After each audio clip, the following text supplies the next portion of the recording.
lagt til að Oddný Sturludóttir taki varamannssæti Karls Sigurðssonar í Sorpu BS. Þeir borgarfulltrúar samþykkja það viljagjöfumerki. Einhver á móti?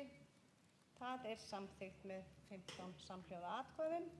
Við göngum í 14. dagskrárlið og leggjum fram fundargerð borgarráðs frá því 10. janúar. Við þurfum að bera upp 21. lið sem eru sérstakar húsaleigubætur. Þeir borgarfulltrúar sem samþykkja viljið þann lið gefi merki. Einhver á móti? Það 21. liður. Já. Það endurtaka þá kosningu. Þeir borgarfulltrúar sem samþykkja viljið 21. lið gefi merki. Einhver á móti?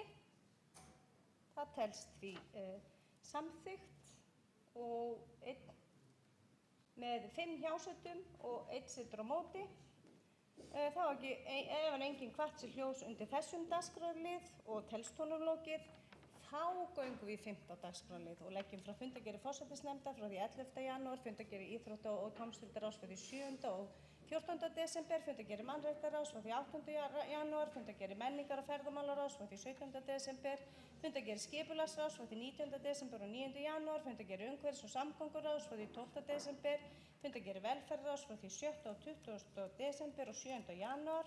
Og þá borgarfulltrúi Þorbjörg Helga Vigfúsdóttir óska eftir því að taka til máls undir þessum dagskrárlið. Forseti, ágæta borgarstjórn, ég beðist alls ekki afsökunar á þessu upphlaupi hjá mér áðan. Ég kem hérna undir stjórnarfundi Sorpu sem haldinn á þessu ári, 7.1. síðastliðinn, og það talað ákvörðun Samkeppniseftirlitsins frá 21. desember. Ég var rosa þakklát ef að ég fengi svona stutt yfirlit frá Karli Sigurðssoni sem satt þennan fund og tilnefndur okkar fulltrúi, til hamingju með það Karl Sigurðsson borgarfulltrúi. Og síðan langar mig líka til að spyrja og í stærra samhengi hvort að við séum ennþá að gangast undir það að Reykjavíkurborg sé aldrei með annan aðila þarna inni frá Reykjavíkurborg, fulltrúa minnihlutans, hvort við eigum ekki að reyna að gera eina atlögu enn, að því við erum öll sammála því að það eigi að vera þarna stærsti eigandi nætti kannski alveg eiga inni að vera með 2 að minnstakosti ráðsmenn þó að það væri ekki nema áheyrnarfulltrúi á þessum fundum. Þetta eru stór og dýrir málaflokkar fyrir okkur. Þannig að ég ætla að spyrja þessu og í þriðja lagi hvort að formennskan í stjórn Sorpu sé ennþá á höndum Reykjavíkurborgar og hvort að það sé þá Karl Sigurðsson sem taki við á næsta fundi. En fyrsta málið var hérna ákvörðun Samkeppniseftirlitsins sem virðist vera alvarlegt mál. Þá hefur borgarfulltrúi Þorbjörg Helga Vigfúsdóttir lokið máli sínu og þá tekur til máls borgarfulltrúi Karl Sigurðsson. Forseti, ágæta borgarstjórn, ég kem hérna upp sem í rauninni nýr fulltrúi Reykjavíkur í stjórn Sorpu og blautur á bak við eyrun sem slíkur, en ég skal gera mitt besta til að svara spurningu borgarfulltrúa Þorbjargar Helgu Vigfúsdóttur. Hún spyr í fyrsta lagi ákvörðun Samkeppniseftirlitsins sem barst okkur 21. desember og varðaði misnotkun Sorpu BS og markaðsráðandi stöðu sinni, eða það allavega titillinn á þessari ákvörðun Samkeppniseftirlitsins. Hún kemur til vegna kvörtunar gámaþjónustunnar mismunandi afsláttum Sorpu BS til viðskiptavina sinna og þar í rauninni stóra málið svokallaðir eigendaafslættir sem hafa verið í gangi síðan að mig minni 2008 eða 2009 eða eiginlega frá hruni, þar sem að verulega krefti að hjá sveitarfélögunum og ákveðið var að taka upp þannig fyrirkomulag að þau voru, ef ég man þetta rétt, fyrst með 14% og síðan þegar áleið með 18% afslátt á meðan aðrir notendur voru með 3, 5 og 7% afslátt. Síðan held ég að þetta hafi nú eitthvað breyst svona síðan þetta var sett fyrst á og einhverjir af stærri notendum hafi verið komnir upp í 14% ef ég man þetta rétt. Ég ætla ekki að sverja fyrir að ég fara rétt með. Allavega hefur Samkeppniseftirlitið ákveðið það svo að þessum afsláttum þeir skulu vera aflagðir og það algjörlega á hreinu að það skal gera burt sér frá því hvort að áfrýjun muni leiða í ljós eitthvað annað.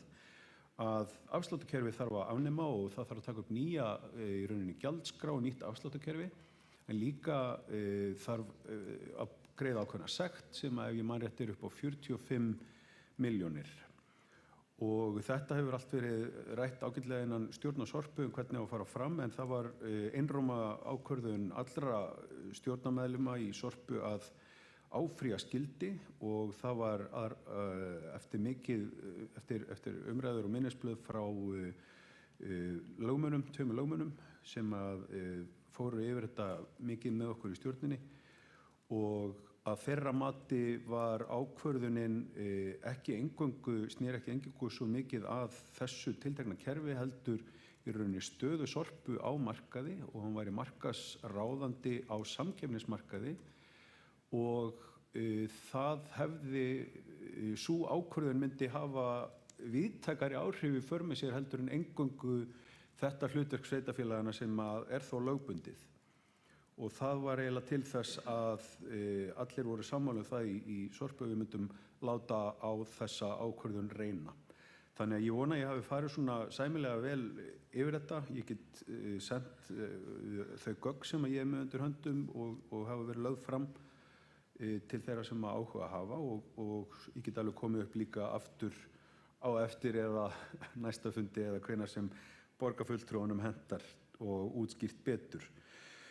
Í öðru lagi spurði borgarfulltrúanum fulltrúi minnihlutans hvernig það væri, hvort að við vildum ekki reyna að koma slíku í gegn, að fulltrúi minnihlutans í Reykjavík Reykjavík fengi sem sagt fulltrúa í minnihluta borgarstjórnar inn í stjórn Sorpu, þó ekki væri nema sem áheyrnarfulltrúa.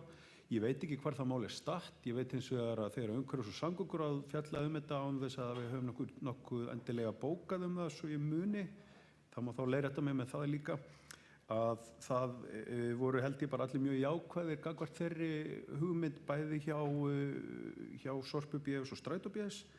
Það er að segja við fulltrúarnir í umhverfis- og samgönguráði voru það, en síðan hef ég nú ekki hlerað það hjá stjórnum þessara B-hluta fyrirtækja. Hins vegar finnst mér þetta virkilega eitthvað sem nauðsynlegt að athuga, og ég veit ekki hvort að þetta statt einhvers staðar inn í drögum að eigendastefnu eða einhverju vinnu sem að fara fram þar. Því getur kannski einhverjir fulltrúar okkar í SSH svarað betur. Hvað var að formennsku í stjórn Sorpu, þá engin formaður sem stendur þannig að starfandi formaður varaformaður, og hann fulltrúi Kópavogs, Ómar Stefánsson, og það stendur til á næsta fundi stjórnar Sorpu að kjósa nýjan formann. Þannig að ég held að þetta sé komið, og takk fyrir.